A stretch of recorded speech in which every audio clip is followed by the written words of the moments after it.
Is making a global appeal to raise awareness and resources to eradicate the crippling disease. The initiative to end polio has been a long haul since 1988.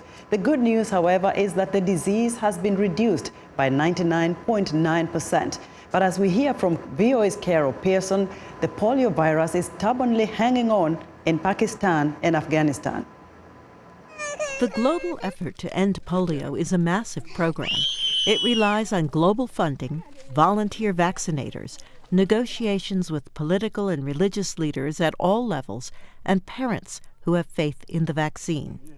In Kenya, facts about polio are taught in schools. Children are even taught what to tell their parents. What kind of advice can you give to the parents? Yes?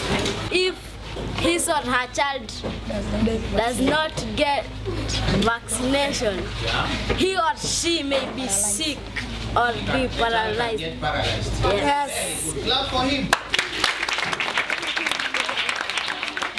The international efforts are paying off. The prevalence of the disease has declined by 99.9%. Nigeria had its last case of polio 3 years ago. Nigeria and all of Africa may be declared polio-free sometime in 2020. There used to be 3 strains of the virus. Type 2 was eradicated in 2015. Health officials now say type 3 has been eradicated as well. This will be the second type of 3 types to be eradicated, leaving only 1 type that continues to circulate in the world. It's here, at the border between Pakistan and Afghanistan, where large numbers of people cross from one country to another, and where the wild poliovirus spreads. Protecting migrant children from getting polio is a full-time job. Both countries saw cases increase from last year. But the reality is, both countries are essentially one epidemiological block. There's so much population movement. The same virus family is being ping-ponged back and forth across the border with population movements. And that is the main challenge. People have families on both sides of the border and visit back and forth. A second challenge is that the Taliban now allows vaccines to be given only at immunization centers.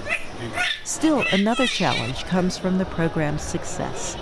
The number of cases has dropped dramatically, and the eradication program now has to address other urgent needs like clean water. But Pandex says the program has always adapted.